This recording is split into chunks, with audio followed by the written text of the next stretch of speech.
Hey everyone, talking about By the Fireplace by Maison Margiela. 3,000 plus fragrances in it. I have never done a straight up review for one of my favorite fragrances of all time, as well as one of the most popular modern fragrances of all time. And so most people are probably pretty familiar with this. The notes in it are not quite positive this is 100% the right list because you kind of see different stuff different places. Even the Margiela site doesn't really say everything, but from what I gather, cloves, pink pepper, orange blossom, chestnut, gaiac wood, juniper, vanilla, Peru balsam, and cashmere. And this is just, I don't even know what to say. I just absolutely love this during cold weather, and I specifically reserve it for wintertime, not only because certain scents just go better with cold weather to me, but also I like to specifically have that kind of scent memory attached to it. I want to think about like holidays and fall and winter vibes when I smell this.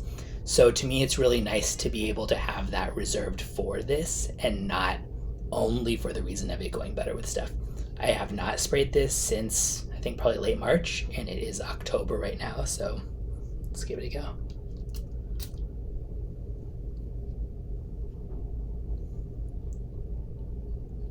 Cue angels singing, and that's what I expect from an opening for it to be full bottle worthy for me. Yes, so people get very different things out of this, and this is so dependent on skin chemistry, but I love it on close too. For me, it really does get very smoky on my skin. Like I've said this many times, because I've talked about this many times, of course, on here. I've just never done a full-on video that was just Margiela review title. I even did a video before, like last year, like spraying one of my favorite fragrances for the first time in a year, will I still love it or something, because sometimes when it's been a while.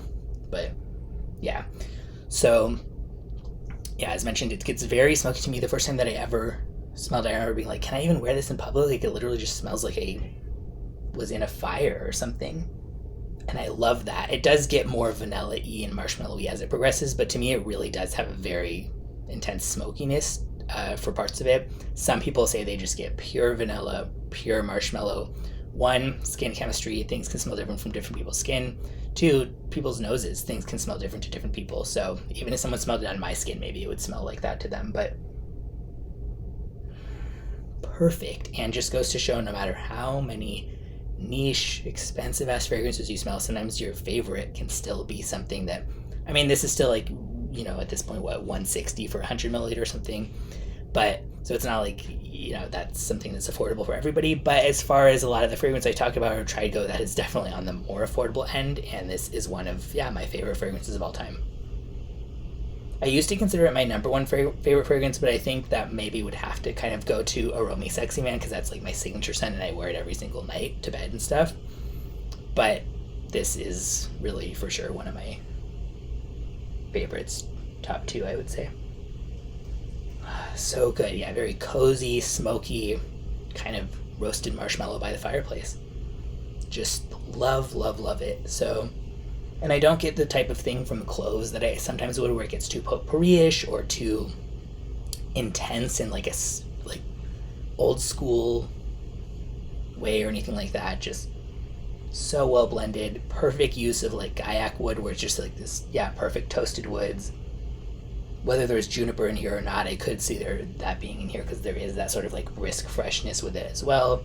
I don't usually like cashmere and all that much. It can just get so musky and cloying to me, but I like the way it's used here.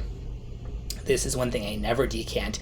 I don't usually use a lot of sprays. Well, either I don't use a lot of sprays of certain stuff, especially if it has good longevity and projection, or I don't wear fragrance every single day. Oftentimes I'm sampling stuff, or if I'm not really going anywhere, things like that. Or when I do, there's just different ones I like to choose between. This is one, though, that I always want to track. This is the same bottle I first got it a few years ago, I guess.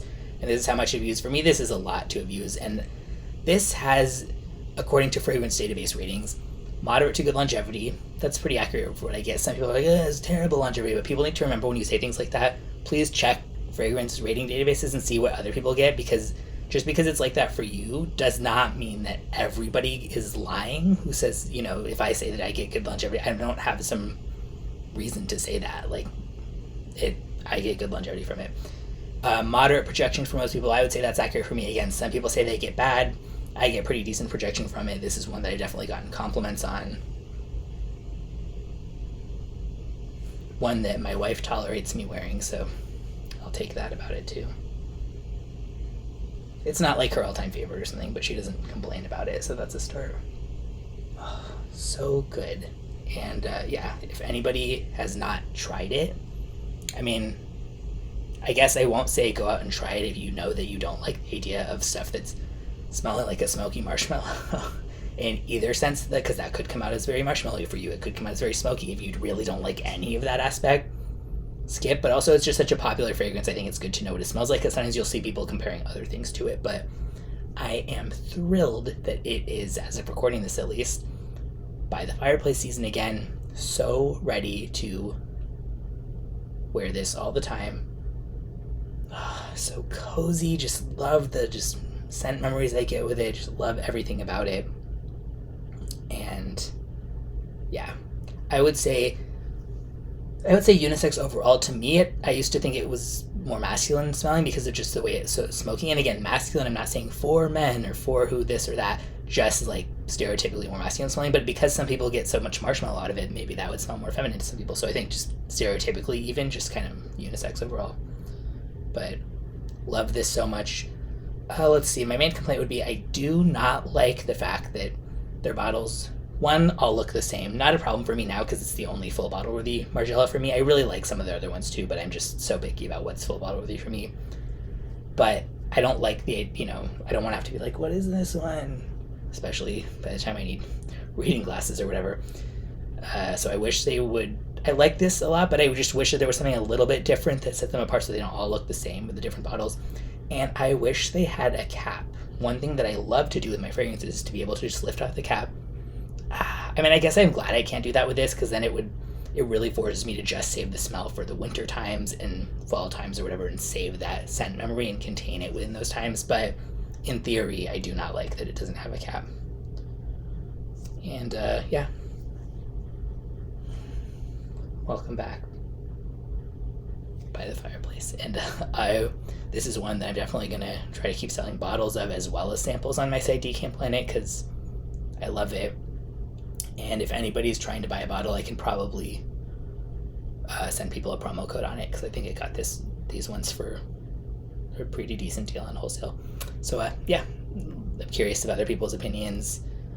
I guess I'll tolerate some By the Fireplace slander if it's, well-founded, you have a good thesis and full reasons for your hate, but I love it.